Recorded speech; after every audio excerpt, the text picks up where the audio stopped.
All right, Treasury Secretary Scott Bessent and U.S. Trade Representative Jamieson Greer will meet their Chinese counterparts in Switzerland this weekend for trade talks. There is a first sit-down that this will be taking place since President Trump hit 145% tariffs, hit China with 145% tariffs.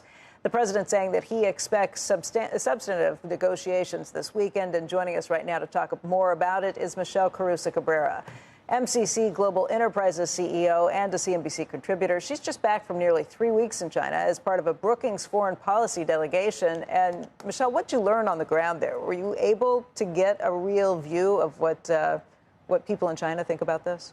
So a couple of things. First, the economy's weak. There's been deflation.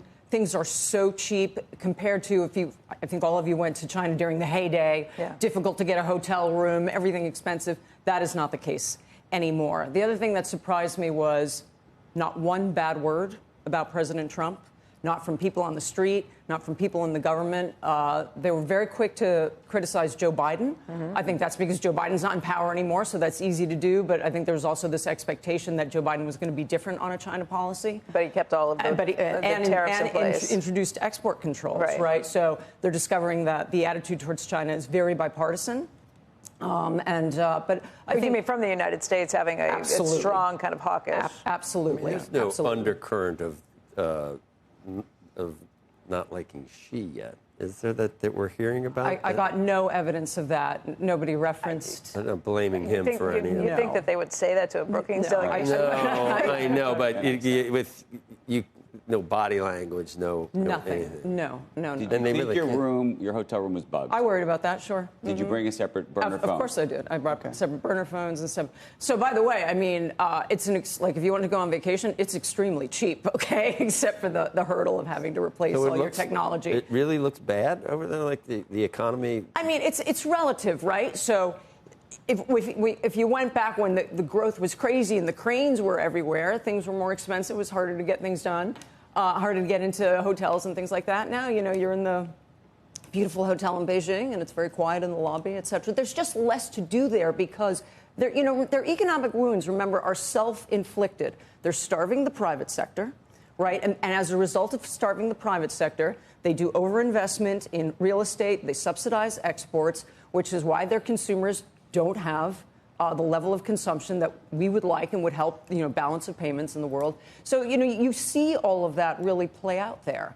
Now, because of CNBC, I've traveled to most of the great autocracies in the world, and I would say it's the one that, except for North Korea, for example, that's where you're going to see the far most Gucci, Prada, et cetera. There's commerce there for sure in a way that you don't see in Tehran, that you don't see in Cuba. It's not like that.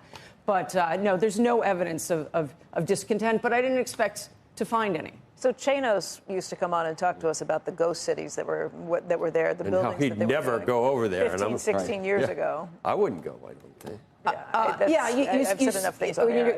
If you ride the bullet train from Beijing to Shanghai, which I did, which, by the way, compared to Amtrak is a really incredible experience, you see those places, all this massive growth that happened along that corridor that's obviously not being... Now, the other important data point, I mean, there's a reporter there from the FT who's done great work looking at the restructurings there, and especially when it comes to real estate, and the recovery rates on the restructurings that they've done 0.6 cents.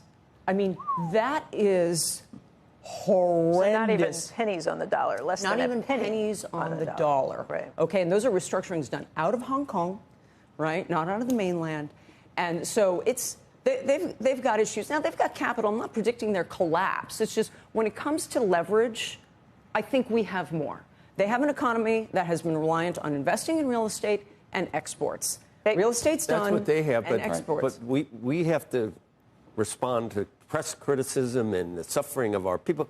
They don't have to do any of that. The pride and ego are rather large. Right. But we have more leverage, but she doesn't have to be reelected. That is his one point of leverage. He doesn't have to answer to the markets, and he doesn't have to answer to the if they're suffering, doesn't have to care. It doesn't matter, right? So high levels of unemployment. What is more?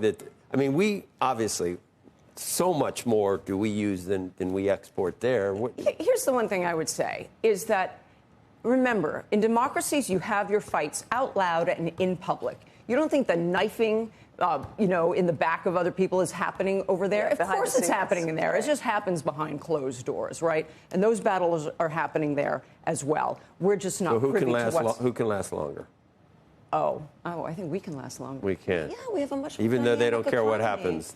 We have a much more dynamic I know, economy. but they don't have to worry about the well-being of the populace, do they? Not yet. And they're used to until it. a certain point, until you do, right? Remember how we turned on a dime when it came to COVID, right? They weren't going to, they had the lockdown, they had the lockdown, they had the lockdown. Then there were protests, boom, disappeared the next day, right? So, but they did go through that for a lot longer. Right. So what do you think anything happens this weekend? We go to 50. Oh, I think the message this weekend is that when it comes to the markets, we are now in a period of de-escalation when it comes to trade rather than escalation. Mm-hmm. Right? The market's priced in the worst. Are they going to be eager to get to that point so we can bring things back down? Oh, I think both sides are eager for de-escalation, for sure. The bigger issue, I think, for the United States is what is our goal here? We have national security concerns, and they are connected to trade. How are they going to bring those two issues together without all what we saw happen in April?